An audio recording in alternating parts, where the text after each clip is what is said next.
大人，起来啦！来，夫人，来，这边来，这边来。你这是干什么呀？坐，大人坐。来，夫人，快坐。怎么了？坐啊！来吧，大家伙儿，来。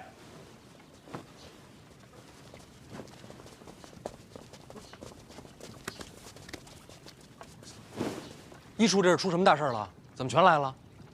大人，今天您新婚，我们应该来拜会的啊。夫人，属下王启年拜会夫人。邓子岳携一处同僚见过夫人。行了，都是同僚，拜什么拜？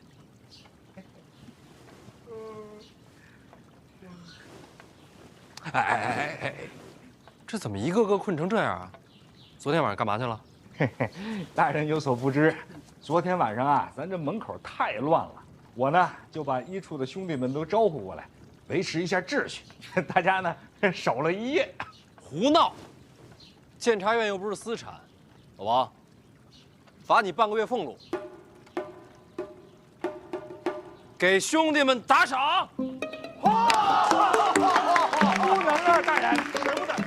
谢大人，谢王大，谢什么谢？大人，那个兄弟们来维持秩序，他们都是心甘情愿的，不想要什么彩头。想要王大人的彩头。赏钱是应该给的啊，不过不应该由王先生出，应该由我们出。哎呦，这，谢夫人。大家辛苦了，都是应该的。不要了，还不行吗？我家相公常跟我说，若只他一己之力，便算是有3头6臂，在京都也不能立足。他有今日，全仰仗诸位。在这里，我替我家相公多谢大家。给夫人回礼了。王先生，使不得，夫人。您叫名字就行，您叫王启年啊。您要高兴的话，您可以叫小年年啊。王先生，我家相公总是提起你，他说，王启年知进退，识变通，在京都有您相助，让他收获颇多。大人这是谦虚了啊。真正让他感慨的，却不是这个。他说，他脾气怪，性子拗，在京都没有几个朋友，但王启年便是其中一个。你2人不是家主门客，也不是上司属下，而是挚友，亦是知音。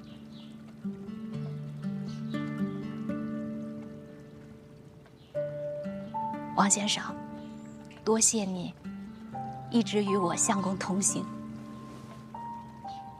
夫人，我跟您客气可得了，我怎么样？我媳妇儿会说话吧？比我家夫人还高出一筹。哎，大人真是好福气啊！大人好福气。一叔还那么多差事呢，回去忙吧。但是大人，别拘着了，那个内库的事儿我们都听说了，赶紧吩咐我们吧。我吩咐什么呀？抄家呀，京都那些个贪官，对不对？手脚都不干净。您说抄谁我们就抄谁，我们得准备一下，真的。胡闹！一处办自己该办的事儿，我自个儿的事儿，我自己顶着。哦，不许自作主张。但我真的，管他妈！什么玩意儿？走，回去办账。告退。胡闹！这，大人我可就不自作主张了。这，不许胡来啊！哎呀，不胡来。哎，老王，你看看这个，陈院长给的随礼。庆余堂，这是当年叶青梅开创的商号啊！哎，当年那是揽尽天下之财啊！我也听说过，他的产业成成了皇室内库的根基。产业是归了皇家了，可当年那些跟叶青梅一起开创这商号的那些掌柜的，都在京都呢。这庆余堂现在就是他们在办。这庆余堂是个商铺？他们自己啊，不开商铺啊，他们收那些商铺东家的钱，给这些商铺啊做掌柜的。职业经理人，可以啊。什么？啊，没什么。但是，叶青梅死了之后，这些掌柜的和内库还有什么瓜葛呀？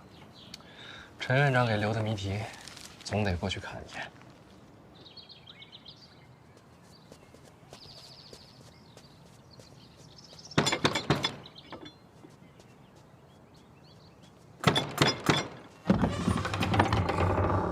哟，您还亲自来应门了。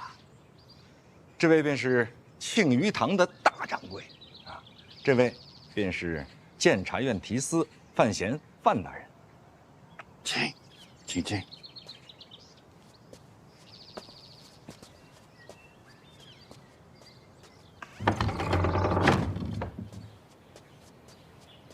二位这边请。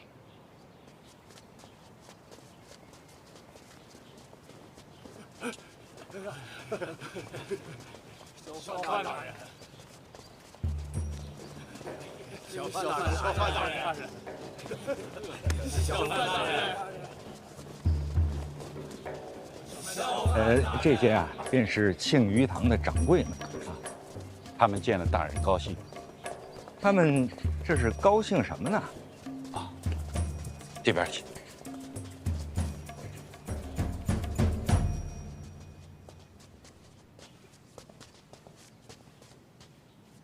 这是要办白事儿啊。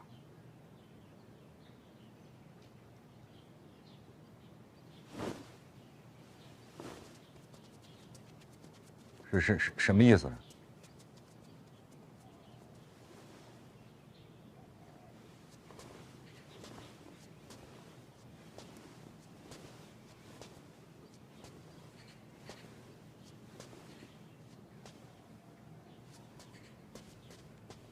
大人，这感觉可是不对啊！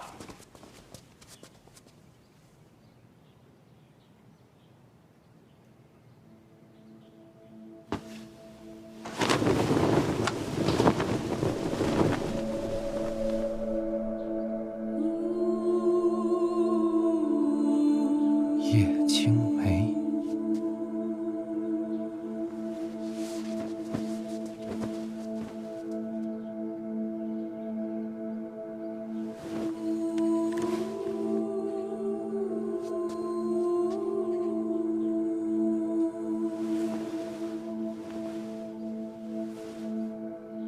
小姐，少东家回来了。小姐，少东家回来了。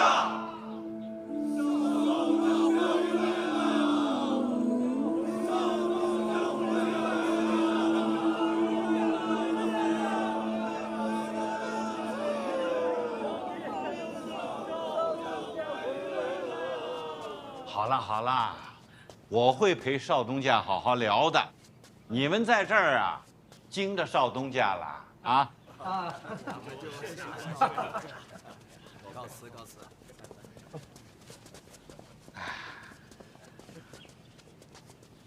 哎，大掌柜，您也请坐吧。啊，对，来。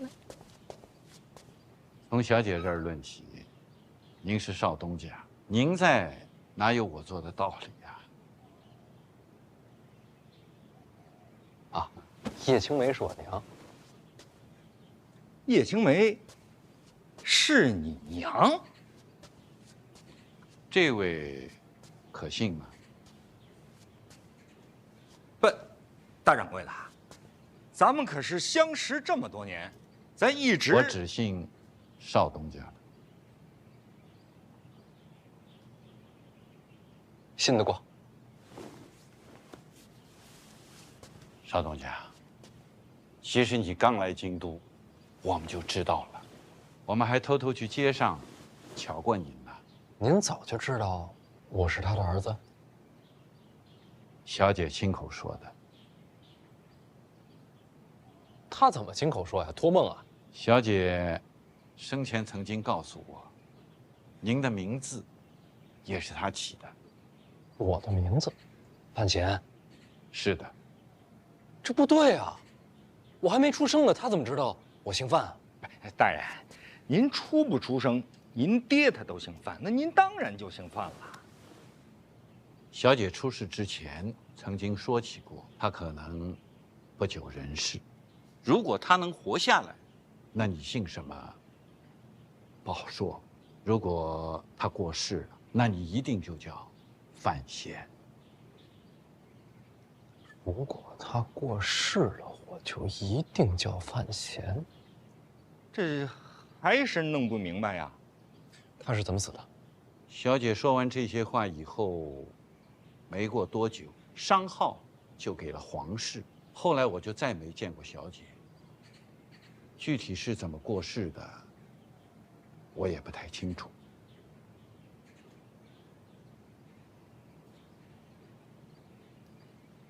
我来京都这么久，您没想着来见我？少东家可能不知道，我们这些人啊，被盯着呢。陛下亲自下过旨，叶家的旧人，一个都不许离开京都。皇室忌惮，忌惮你们？忌惮小姐。尽管小姐已经离开人世这么多年了，可他们还是胆战心惊。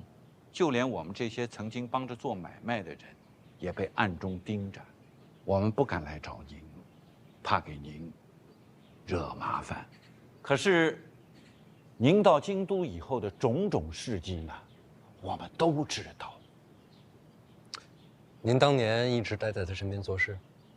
小姐信任，让我总管京都商号。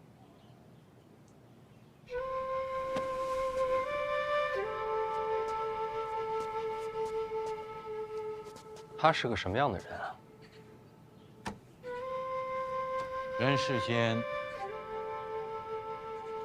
再没有如此光彩夺目之人。他是那么的完美，除了经商以外，天文地理他无所不精。他知道大海为何有潮汐，知道月亮因何有圆缺。小姐还会写诗。哦，少东家的那首《万里悲秋常作客》，那写的是真好。小姐的诗跟平常有些不太一样。不瞒您说，她专门为我做过一首。说来听听。眼睛瞪得像铜铃，射出闪电般的精明，耳朵竖得像天线，听到一切可疑的声音。少东家是不是有什么不解啊？天线二字，小姐为我解释过。九霄之雷下到凡世间，银白树挂，恰似玄天之线，一指耳目聪慧，洞察一切。他是这么解释的。当时商号出力，我跟小姐行走天下，曾捉了几个毛贼，小姐因此赠诗给我。这是我这一生收到的最好的礼物啊！这诗却有独到之处啊！我算是知道他大概是个什么样的人了。大掌柜，这诗不光有词，还有曲子，回头我教您。好。内库的那些亏空，我们早有准备。你们有这么多钱？我们没有钱，京都的商铺有。哪家商铺有？哪家商铺都没有这么多的银子。若是把京都所有的商铺加在一起，就能填上这个窟窿了。所有商铺，我们这些人在京都各家商铺做掌柜，兢兢业业，从不贪钱，这么些年，总算有些口碑。如今京都但凡有名的商铺，用的都是庆余堂的掌柜。这么说吧，如果那些商铺有什么不可告人的秘密，我们比他们自己还要清楚。你们抓着他们的把柄呢？邵东家，给我们10天时间，一起发力，雷沙成塔，积少成多。我务必让他们凑足这2000万两，作为大婚的贺礼。大人，这可行啊！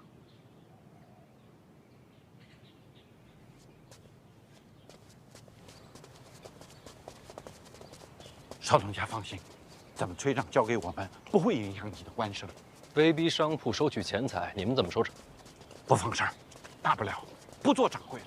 行商者最重利，弄不好啊，他们会雇凶杀人，到时候你们会有危险的。没关系，我们都已经活到这把岁数了，已经心满意足不行了。如果是我娘，她会这么做吗？刚才听掌柜提起我娘，光芒万丈，话里全是自豪。我想，如果是她，不会这么选。邵东家，情势危急，我娘有没有遇到过情势危急的时候？她当年妥协过吗？内库亏空，我自己办。邵东家，2000多万两，非一人之能力所为啊！不管多难，我也要试试。做儿子的总不能给老娘丢脸。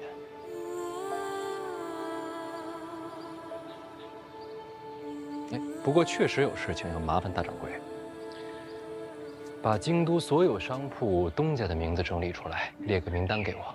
是。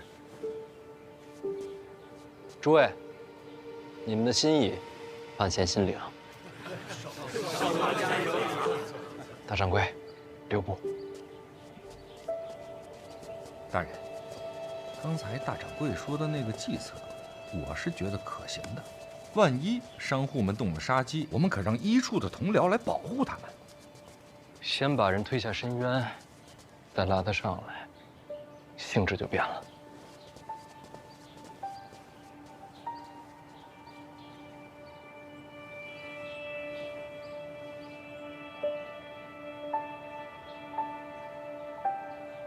邵东家真是个善良的孩子。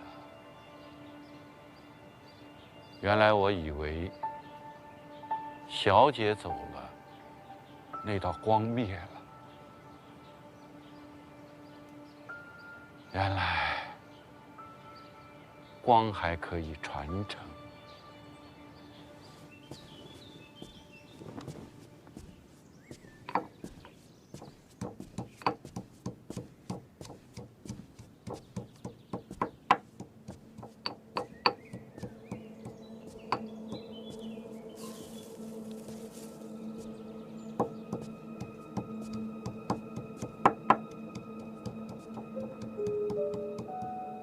站着干嘛呀？当自己家一样坐。姑姑，这就是我家。那你还客气什么？随便坐。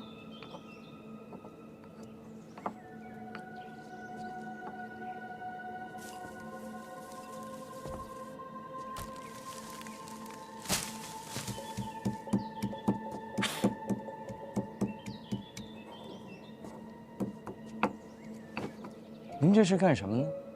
闲着也是闲着，顺便调个胭脂的新色。这些花您一路带来，不是送范闲的吗？人家不要，送你算了。愧不敢当。我是要谢谢你。谢从何来啊？无论怎样，晚上的大婚我都不希望出任何岔子。你没有说出林拱的秘密，我就要谢你。姑姑不交代，我也没有打算说。那我是真看不懂了。你是要和范闲讲和吗？哦，那倒没有。陛下对范闲信重。从现在看，就算范闲不娶婉儿，这内库一样会交到他手中。哦，林拱这秘密啊，要用得用到生死关头。怎么？姑姑难不成是要和范闲讲和？我若是想讲和，内库的账册上就不会多出2000多万的欠款。那现在看来，这欠款好像是给早了。朝堂上上上下下都在猜想，说范闲不会接手这内库。继续讲。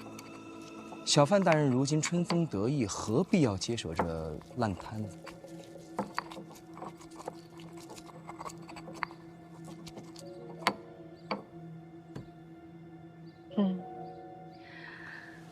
那个孩子表面上看是个正常人，但只有我知道，他的内心像我一样疯。我不急着回信阳，我就要留下来看看，结果如何？必要的时候，我就在背后推他一把。要说疯啊，姑姑跟我不遑多让。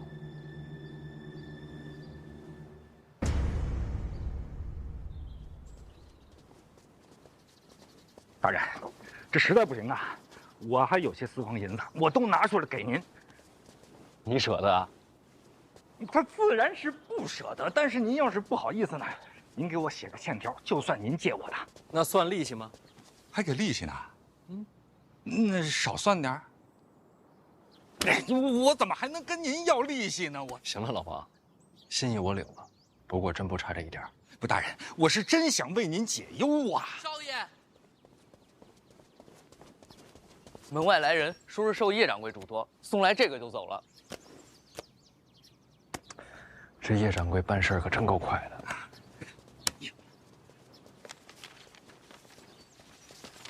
大人，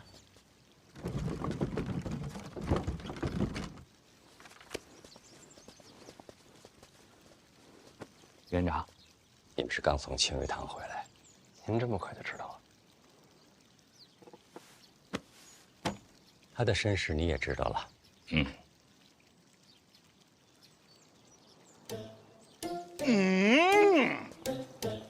院长啊，我7年最近身体有恙啊，这耳朵啊，说听不见就听不见了，这眼睛说看不见，还就看不见了，说失聪就失聪，说失明就失明。你看，哟，来了，院长，你看不见了。好了，王启年，庆余堂和他的身世，你要多说出半句话来。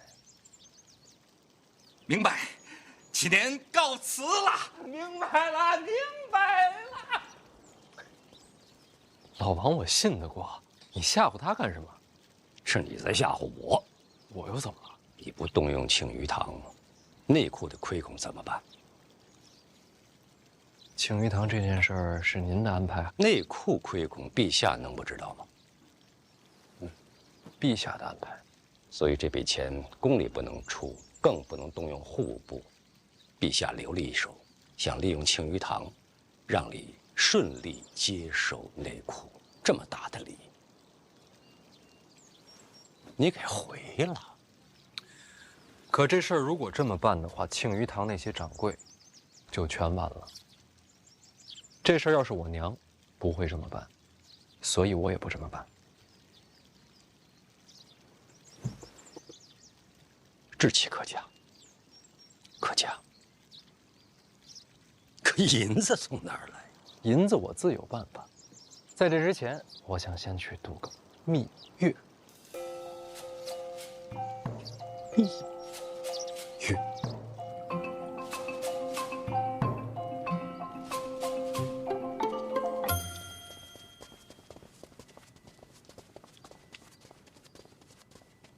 陛下，范闲到。陛下，啊，听说你要度那个什么月？蜜月，臣是来请假的。啊，去哪儿啊？苍山。多久？还没想好。越久越好。请问陛下，这是为何？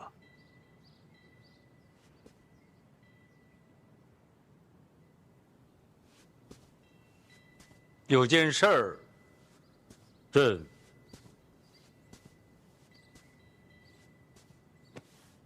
恐怕要变卦了。陛下，我这婚呢？与此事无关。朕这几天想来想去，觉得内库的事儿，你还是别接了。陛下是觉得臣补不上这2000万的亏空？2000多万两，这可不是小数字啊！庆余堂你接吗？那怎么可能补得上呢？北齐一战，户部的银子都掏空了，现在天下到处是灾，内库的银子可不是为了补户部的亏空，它还有赈灾安民的作用。所以朕还是觉得这个坑别跳了。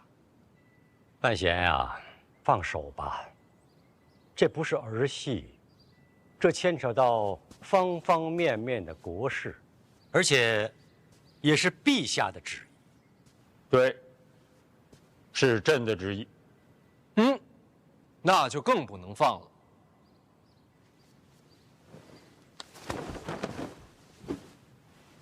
让臣接手内库也是陛下的旨意，陛下的旨意就是真理，岂能说改就改？否则如何取信于臣，又如何取信于民啊？所以，内库的亏空我来补，天下的灾情我来赈，陛下的旨意一个字也不能改。你敢抗旨？臣已接过旨。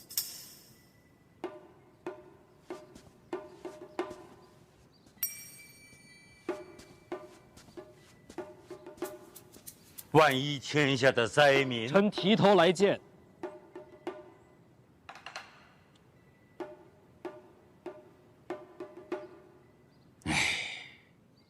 这倒严重了，但是你会降为一介布衣。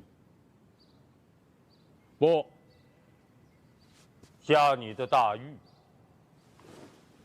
那臣谢陛下洪恩。那臣就领旨告退了。来，你要不再想想？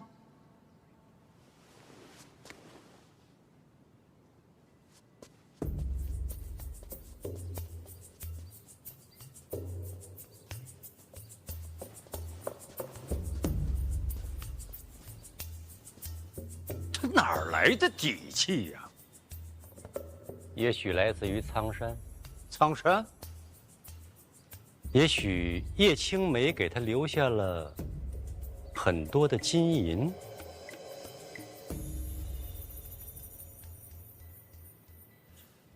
这娘俩倒是有点邪的，随他去吧。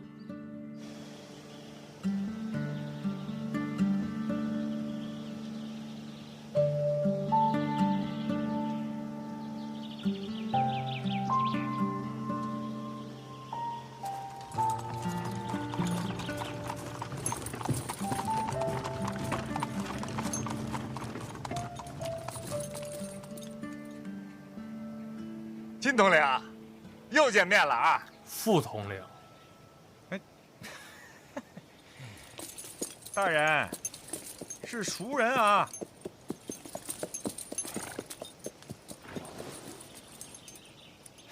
还真是熟人。院长军令，黑旗护送提司前往苍山。金统领，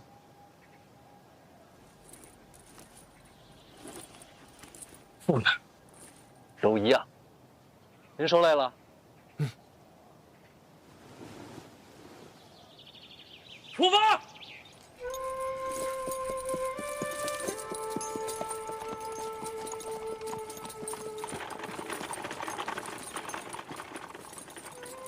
内库亏空还没有头绪呢，你还有心情游山玩水？越是这样，越是要出来游山玩水啊。苍山有银子？苍山没有银子，但是我可以想办法让银子来苍山。怎么个来法？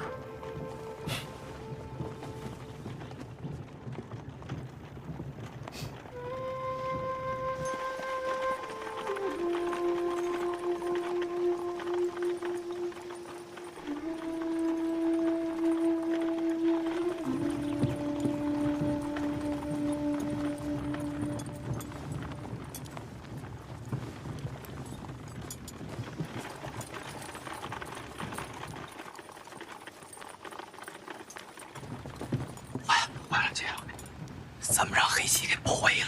哥是监察院提司，应该的。是保护咱的是吧？哎呦，姐，这自打范闲一出现，你看你现在你怎么变得这么奇怪呀？你原来是京都第一才女，你是那个写诗看书的，这干嘛呢？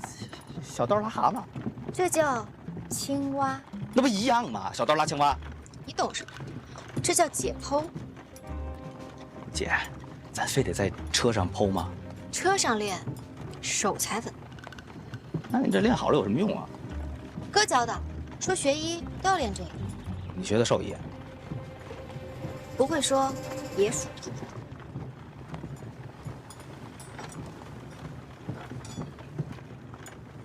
哇，姐，你说这哥也真是的，他跟嫂子出来，这叫什么度蜜月呀？那带咱俩干啥呀？想知道啊？想知道，自己去问呀。你不会说也别说。京统领，停一下。换死者，换死者，过来一趟。你说，哎。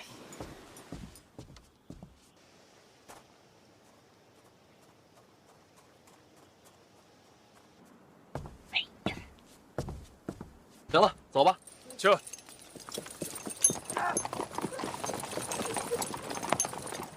嫂子，怎么愁眉苦脸的？我这次从北齐回来，那是悄悄回来的。他这么一嚷嚷，这不全天下都知道了，我都暴露了。你从北齐回来瞒谁能瞒得过监察院？这都自己人，别瞎操心了。他现在都一手遮天了。别闹，跟你聊正事呢。您说吧。知道这会儿为什么让你上车来吗？不知道。因为你嫂子担心我呀。我先下去啊。哎，你嫂子老在那儿操心内库亏空的事儿，我得让她安心吧？怎么让她安心呢？就得找你帮忙。别拿我说事儿。你确实是担心啊。成亲那会儿，你不是老想着筹办拍卖会吗？啊，如今呢，你大显身手的时候来了，都错过那时机了。当时是为了拍卖那个婚宴名额，你都成完亲了，怎么拍卖啊？到了苍山庄园，你负责安排场地、布置流程。好，在苍山咱们再成一回亲，那不成讹钱了吗？你听他瞎扯，大婚就一次。这是京都所有商铺东家的名册，基本全在这上面。你安排人把他们请来苍山。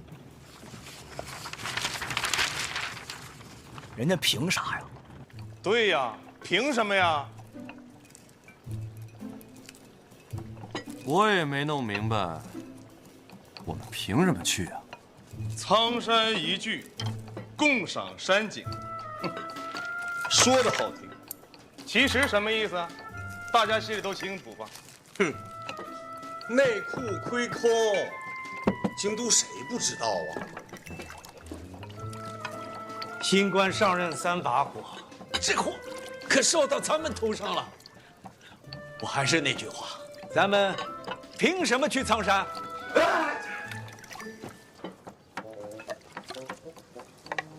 在下今日偶遇风寒，不宜远行。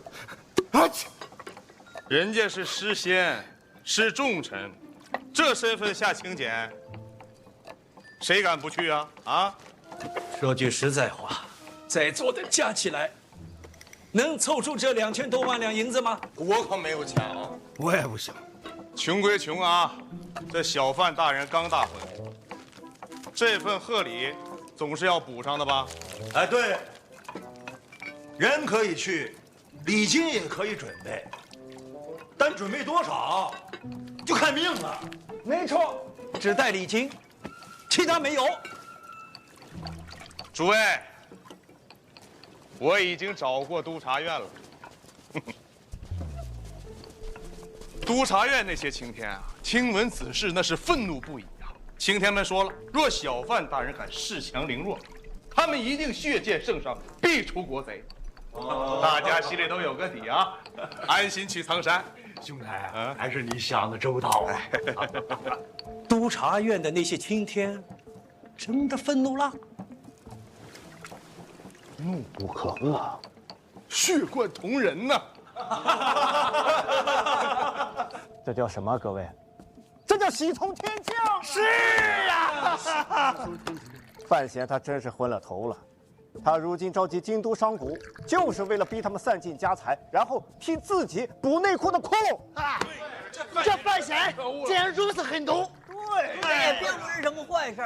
这范闲口口声声说查贪官，结果呢，他自己贪赃枉法。没错，他有今天拿。各位，等苍山有了消息，咱们就一起参他。对，参他，一定要参他。咱们必须要齐心协力，替大庆除了这个奸臣。对，出奸臣，出奸臣，参他。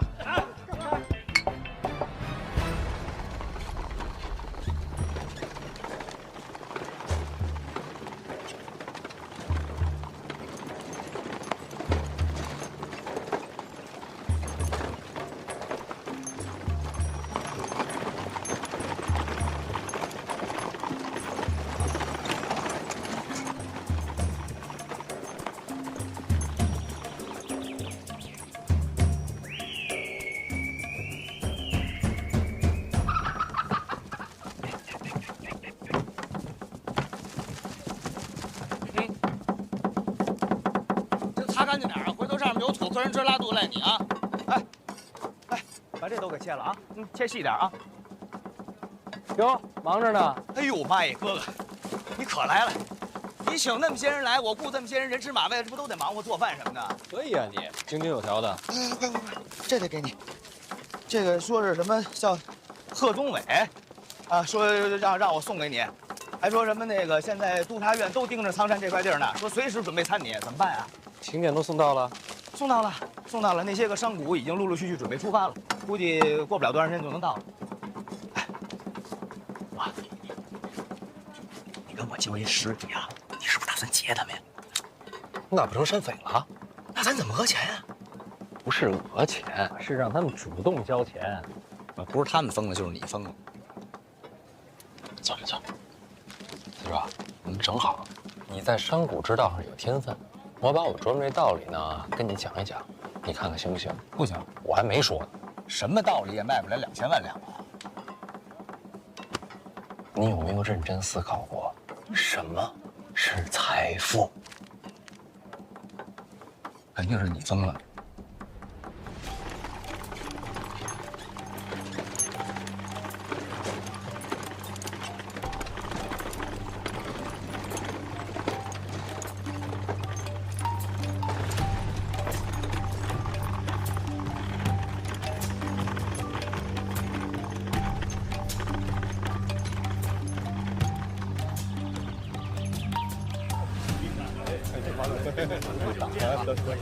苏掌柜，来，请。哎呦，好几位都到了，哎呦，马掌柜，刘掌柜，好，行，咱们走吧。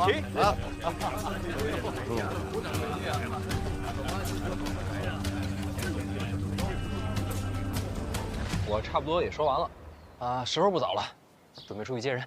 哎，哥，哎，你就打算这么着说给他们听啊？啊，你觉得怎么样？这是新的理念，也是重新解构了财富的意义。不太行。是我没表达明白，还是你没听懂？啊，你说的挺清楚的，我也听明白了，很了不起，也很震撼，但就是不行。为什么？哥，你了解财富，但你不了解京都。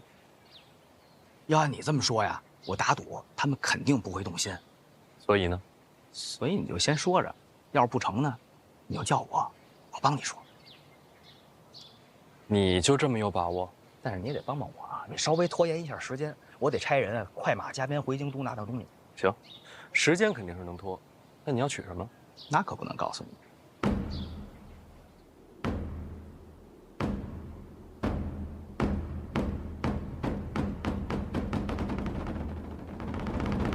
谁也不能出钱啊！哎，诸位，各位，我们一定按之前说好的，谁也别拿钱，千万不能这样啊！拜托各位啊，记住，说好了，拜托各位了啊！诸位，我们一定按之前说好的，别动手，我们一定按说的，不能出钱，记住了，已经可以。诸位，哎，刚才那边嘀咕什么呢？哎呀，你告诉他们坚定立场啊！若小范大人敢借新婚之名敛财，交点礼金就罢了，这要钱我可没有啊，我可没有，我们都没有，是吧？啊，这大人怎么回事？哎呀，这干什么呀？这是？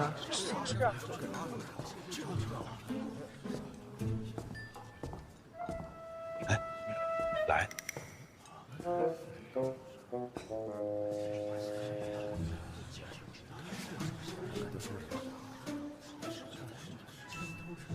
大家好，幸会，我就是范闲。我知道你们此刻在想什么，所以我事先声明一下，大婚已经结束，今日不收贺礼。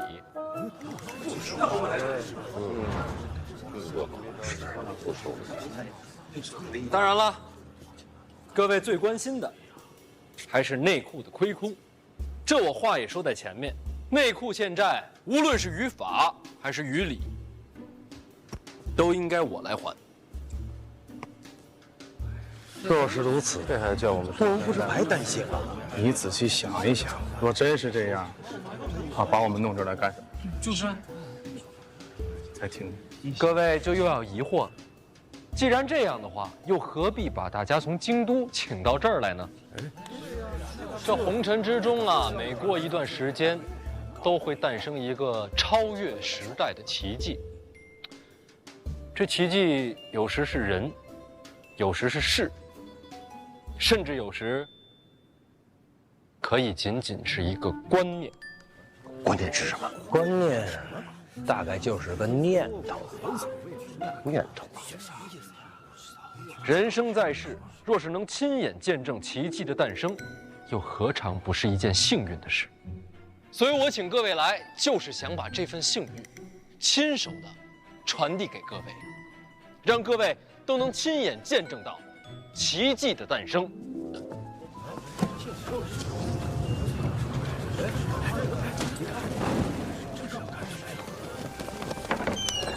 哎，这什么呀？这是？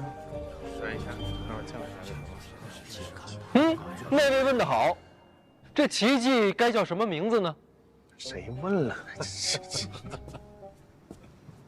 请看，没错，正是库债。库债是什么？库债？谁的裤带？什么裤带呀？我说的是债债，欠债的债嘛，是裤债。快！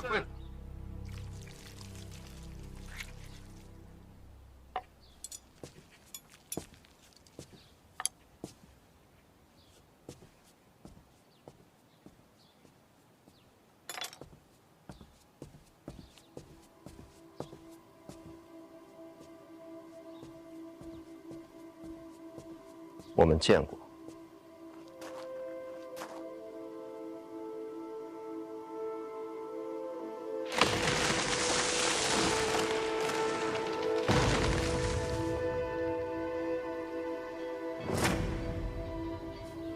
五竹叔，你找我哥？我找你。找我？对。现在所有人都在那个大房间里听范闲讲话，时机正好。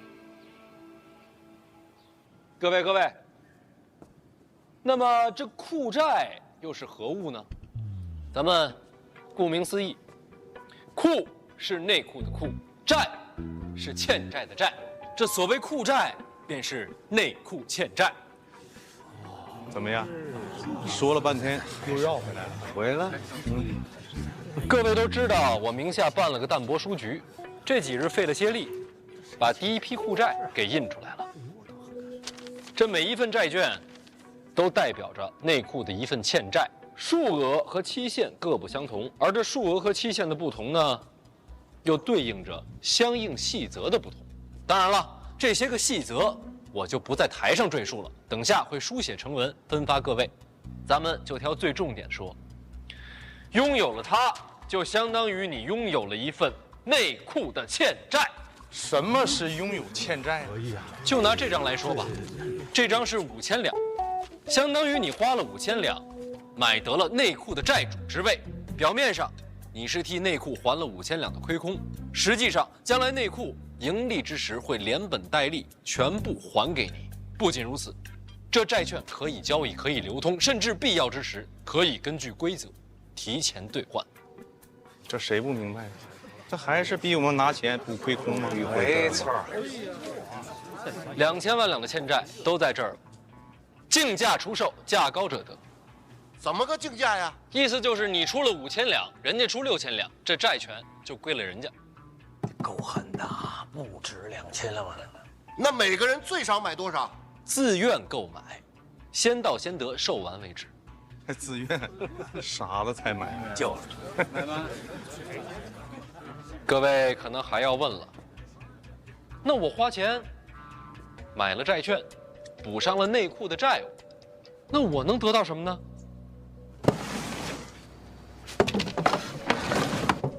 要想回答这个，就得回答最初的那个问题。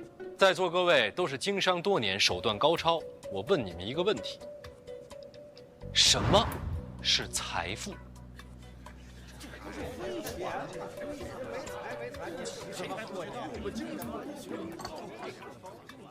这个就是财富。哦，财富就是银子？自然金银都算。不对，金银只是衡量财富的手段，而非财富自身。什么意思啊？你刚才手上举着那块银子，大概1两？差不多。能换多少米啊？2担左右吧。上下多少有一些浮动，每天米价还得去米行看呐。也就是说，今日在我庆国，1两银子大约能换2担精米，这便是衡量的标准。小范大人，这说的不都是废话吗？我前些日子去了趟北齐，大家应该都听说过。大人威震北齐，自然是少年英雄啊，是吧？在北齐那边，1两银子只能换1担精米。你看，同样是1两银子，在北齐和在我庆国，价值就不同。北齐与我大庆交战，大败亏输，米价自然会涨啊。没错，兵荒马乱、天灾人祸都会影响物价的浮动。各位不妨想想，若是你们身在北齐，所谓的身家财富又剩几何呀？可是我大庆正值盛世，并无此忧啊。答对了。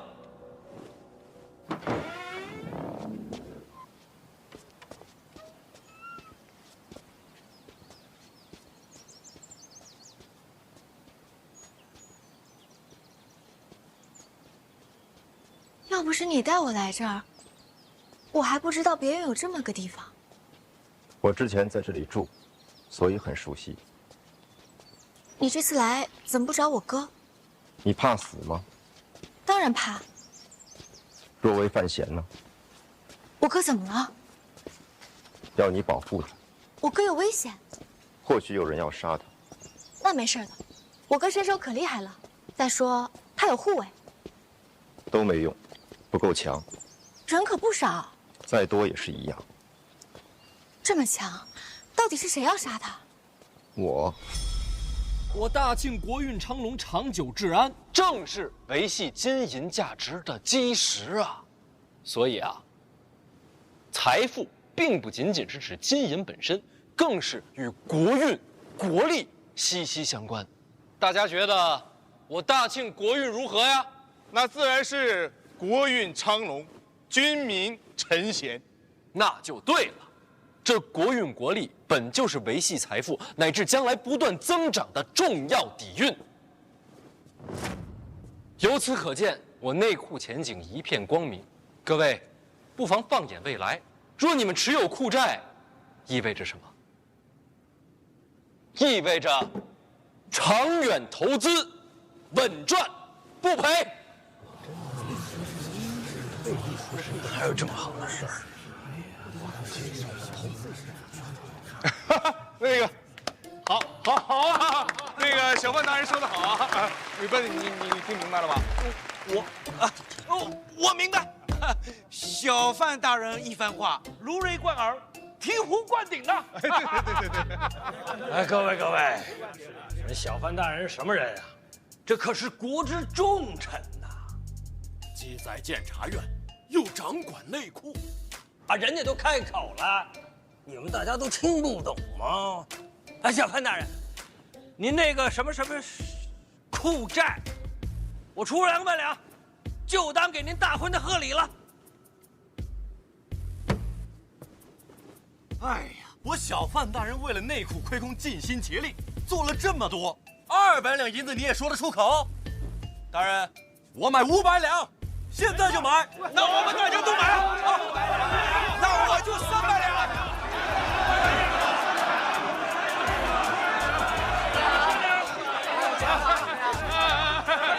旗旗激昂啊！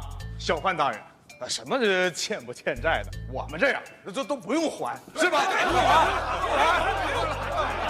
我买5000两。什么？5000两？怎么想的呀？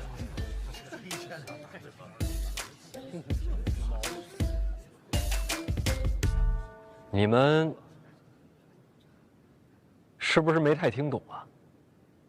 我懂了，国运系于大人一身，支持大人责无旁贷。大人，您是没懂我呀，我捐5000两。看来是真没懂啊。换人，下半场。等一下，你让我理理。按你方才所说，你是说你在江南失忆，杀人无数？差不多。那有没有可能，杀人的不是你？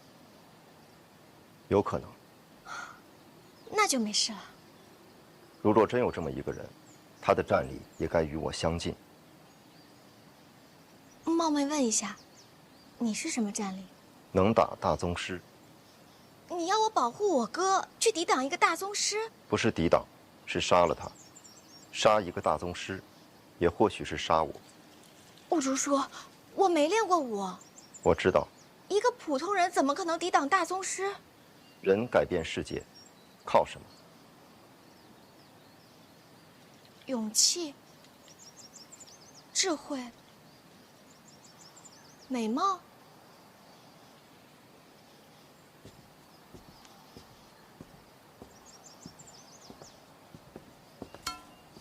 还有工具。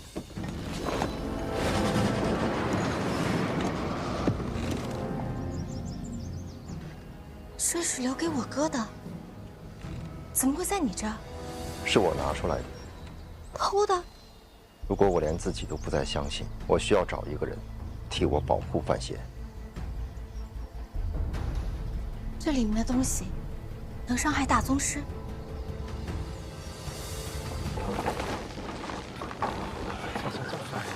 来，走。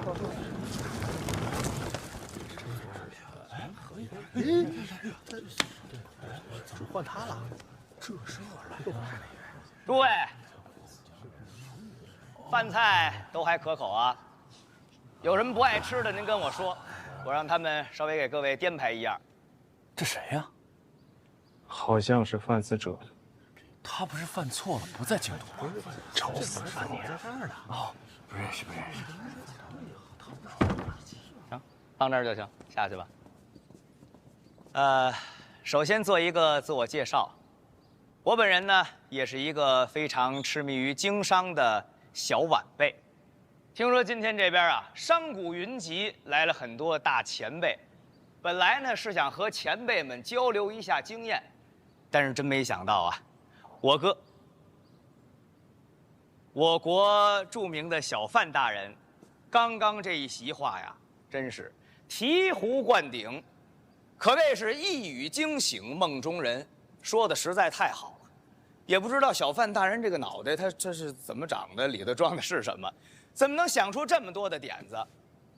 他这么一番话呀，他讲财富啊，可能不仅仅是金钱这么简单，而是国力，是国运，乃至于延展到很远很远的地方。这句话讲得太好了，真是让人受益匪浅。我觉得呀，大家还是应该多多的思考思考，研究研究，没准儿就能发现一片崭新的天地。我等已然是振聋发聩，已经非常感动了啊！还可以再震一点，再感动一点。刚才小范大人向大家提了一个问题，那我一个晚辈也斗胆向各位问一个问题。你请说。那我就问了，这内库到底是何人的产业呀？自然是皇家的产业。皇家的产业，那内库的钱是谁的钱？那便是皇家的钱。那内库的债务，那自然也是皇家的债务。说得太好了。那您各位想一想啊，如果您各位把这库债买到手，是不是就相当于为皇家分忧了呀？咱往好听了说，谁买了库债，谁就是为圣上分忧。稍微说句大不敬的话，别出去传去啊。那您各位买了库债，那不就是皇上的债主子了吗？是不是？哎，可别说是我说的啊。所以您各位好好想一想吧，买了库债，出去再做生意，别人会怎么想啊？同样的买卖，他是找您，还是找那个没有买库债的人啊？所以这库债就是给各位的底气。要这么说，是这个意思啊。阁下所言极是，库债一事是小范大人奇思妙想，所谓人存证据，小范大人这般风采，谁不敬仰啊？啊？您说，人存证据？人存证据，人亡政息。各位是怕，如果我倒了，我说过的话就不算数了。还请小范大人解惑。别问我，问他。后半场，全看他的。好，这个问题问得好，小范大人回答的也好。人存证据啊，人亡政息，什么意思呀？人要是没了，那你说这债找谁去呀？说句不好听的话，小范大人万一哪天要是倒了台，那各位扔进去的钱，那自当也是打了水漂了。这句说的对。各位不要着急，你们请看。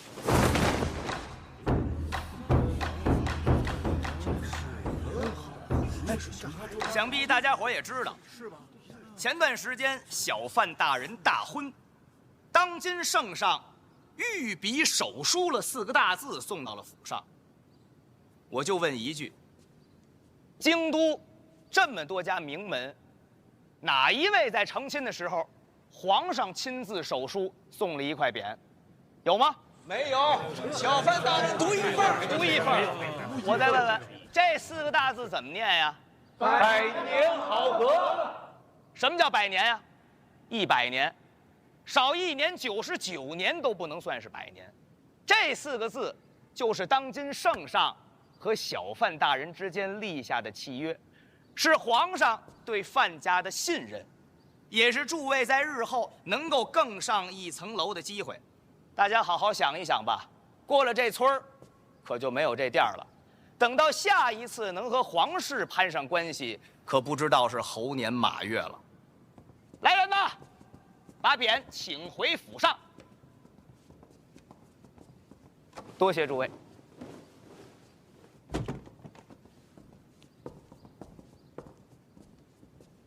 诸位，该说的、想说的，我们俩都说完了。天儿也不早了，想赶回京都，怕是有些晚。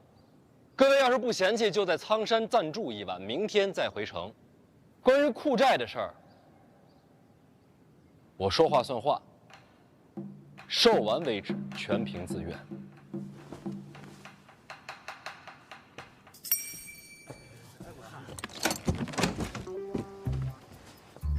没锁吗？之前有，已经开了。这怎么用？缺少一根主件，把它们拼合起来才是全貌。主件，拼合起来，怎么感觉像是火铳？吴竹树，火铳不行的，既费事又瞄不准，比不上弓箭，伤不了大宗师。可以，世上还有这种火铳？不一样，小姐带出来的。哪儿带出来的？神庙。神庙带出来的，还会缺主剑？毁了。被谁毁了？这个你不用知道，你需要做的就是用它做好准备，保护范闲。然后呢？你能把它修好？不是我修。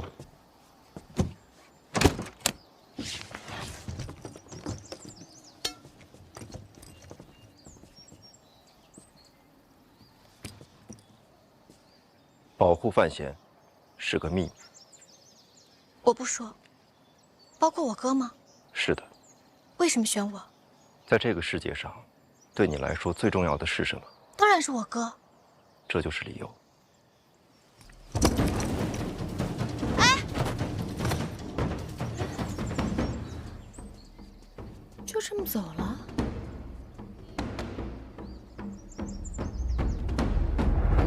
这小范大人说的，你听明白了吗？我也不知道。哎，晚上见。晚上见。告辞。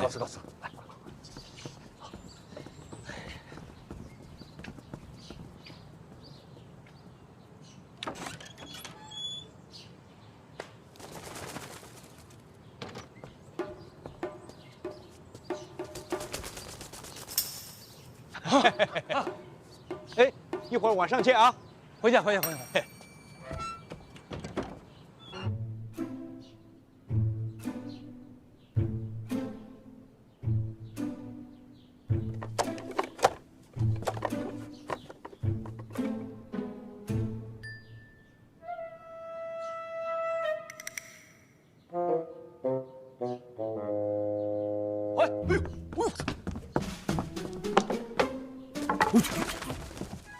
什么呀？我看这帮商贾都往那个外边撒鸽子，我不知道是啥，我说拿一看看。是不是给京都传信的？山上的事儿，得让京都的人知道。那为啥呀？这个他们自己不就是老板吗？那买不买库寨自己还说了不算。无根之木，岂能立足？你的意思，他们背后都有根？废话。那我把他放了。你这就不许拉他了啊！你这。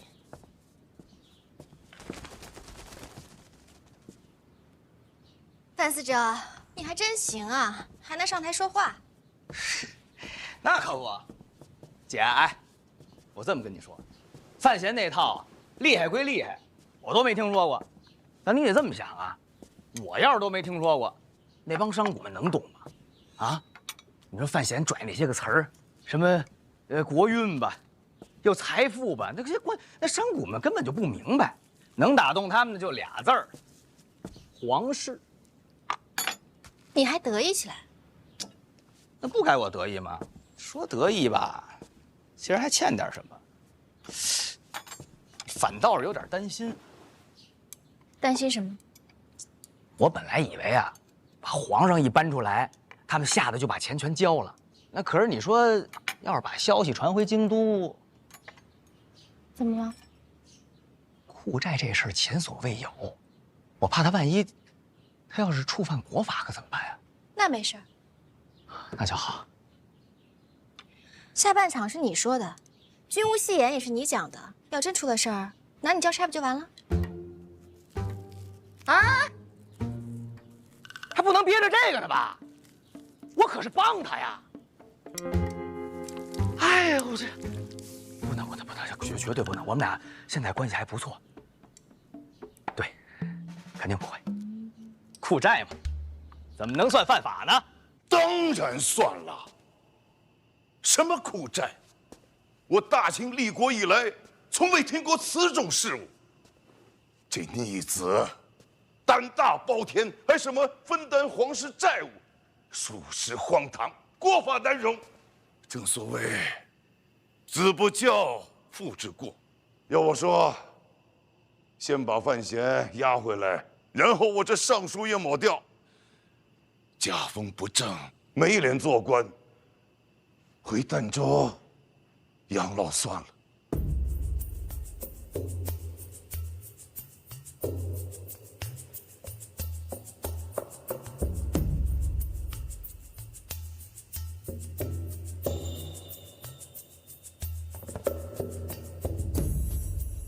沈院长，别睡了。你在发火，喊我做什么呀？库债这事儿，你总得有个看法。我看不了。瞎了。内库财权不在监察院的监管之内，管不了。没说内库，说库债。新鲜，没听过。确实新鲜。库债一事，自古就未听过。依照大清的律法，也没有库债这一条啊。可若是治罪下来，也无法可依呀。这新鲜事儿，二哥怎么看呀？回太子的话，臣现在还在闭门思过，没陛下召唤，连门都不敢出，更别提善论朝政了。哎，说说无妨。无法可依，无理可循，但凭圣才而已。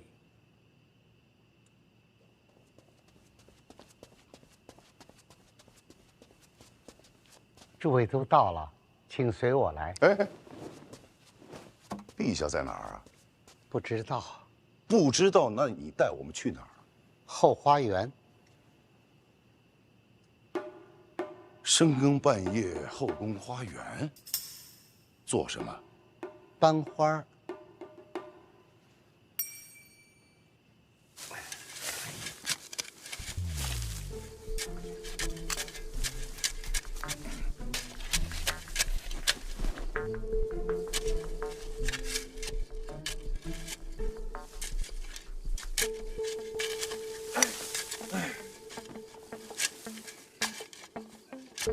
侯公公，哎，你确定这是陛下的旨意？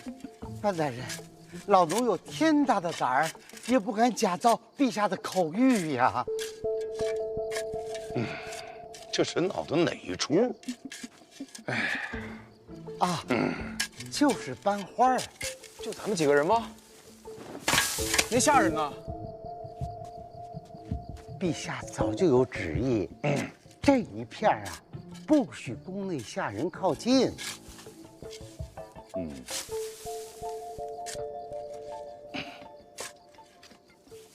哎，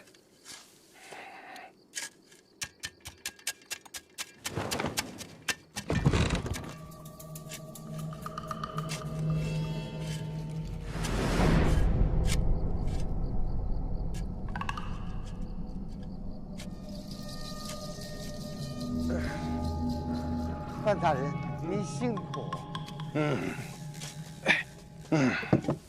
这赏菊大会每3年举办一次，之前都是在悬空庙吧？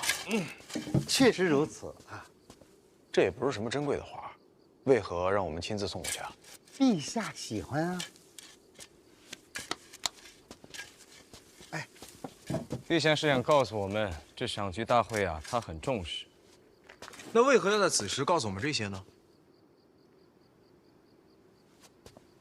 我记得往年的赏菊大会不是这个时候啊。改期了啊？改到何时？就在近日。改的什么日子，还要再等等。等什么？等小范大人从苍山回到京都。啊？这赏菊大会为何要等范闲回来呀？陛下是这么说的。也就是说，陛下重视赏菊大会，但何时召开，要等范闲回京都。殿下，您说的没错。陛下是想提醒我们呀，赏菊大会重要，范闲更重要。